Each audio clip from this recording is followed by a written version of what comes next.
গর্ভবতী মায়েরা গর্ভাবস্থায় ভুলেও যে কাজটি করবেন না।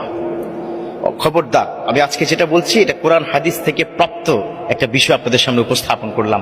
এখানে আপনারা কি যারা আছেন আপনাদের ঘরে মেয়ে অথবা স্ত্রী বা কেউ যদি গর্ভাবস্থায় থাকে তাকে আজকে মেসেজটা পৌঁছে দেবেন। Even those who people are watching me right now, এই মুহূর্তে আমাকে যারা কি দেখছেন, মোবাইলে দেখছেন, কম্পিউটারে কি দেখছেন, যে অবস্থায় যে যাই দেখছেন, প্লিজ শেয়ার করে দিবেন। কারণ একজন মা, একজন গর্ভবতী মা বিপদে পড়ুক, এটা কি চান আপনারা? কেউ চাই না। আমারও তো বোন আছে, সেও তো গর্ভাবস্থা থাকতে পারে। আমারও স্ত্রী আছে, সেও গর্ভাবস্থায় থাকতে পারে। মেসেজটা পৌঁছে দিবেন। গর্ভবতী মায়েরা যে সকল কারণে বিপদে পড়ে বর্তমান সোসাইটিতে সবচাইতে বেশি যে প্রবলেম হয়, মিসক্যারেজ হয় না? বাচ্চা হচ্ছে প্রেগনেন্ট, প্রেগনেন্সি কি রিপোর্ট আসছে যে সে প্রেগনেন্ট, শি ইজ প্রেগনেন্ট। 4 মাস পরে বাচ্চাকে নষ্ট হয়ে যায়, 6 মাস পরে বাচ্চা নষ্ট হয়ে যায়। কখনো কি চিন্তা করেছেন? Do you think about this matter?